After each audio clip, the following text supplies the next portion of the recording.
Do you have leftover rice sitting in the fridge? A jar of kimchi that's been there a little too long? That's not a problem.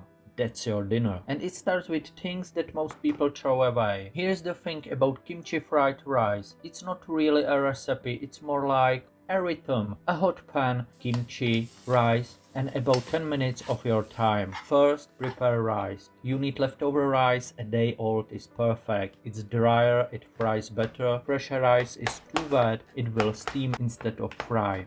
Break up any larger pieces now, it will be easier to work with later. For the vegetables, nothing complicated. A finely chopped medium onion, 1 peeled and diced carrot. You will find all the ingredients and measurements in the description below. 2 green onions, split them into white and green parts, chop them finely. Keep them separate, the whites go in early, the greens came at the end. And kimchi, the older the better. That funky, sour, been in the fridge for weeks kimchi, that's the one you want. All that fermentation is just free flavor. And save that kimchi juice. That liquid is basically a sauce on its own. Other than that, soy sauce, sesame oil, maybe sugar. If you like spicy food, I recommend a little gochujang. Hot pan, medium high heat, a little oil goes in first. Carrot and onion go in together. Let them soften.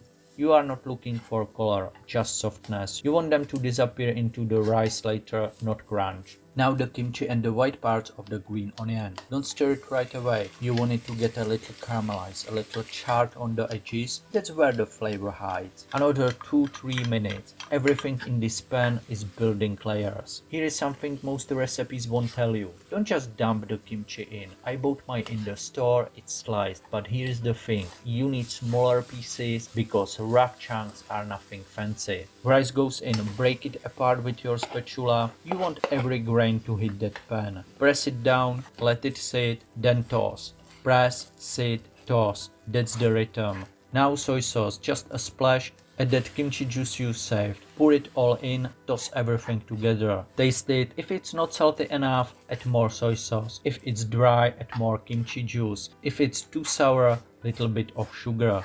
At the end, the green parts of the green onion go in, along with sesame oil, give it a quick mix and you are done. Now the egg, and this part matters more than you think. A little oil, medium heat, crack it in. Here is what I want you to do. Leave it alone. No poking, no flipping. Let the edges get crispy while the yolk stays soft and runny. When you put this on top of the rice and that yolk breaks, that's the moment. That's what makes this dish. You are probably thinking, is it that simple? The best meals don't need 20 ingredients. They need the right ones at the right time. Put the rice on a plate or in bowl. The egg goes right on top.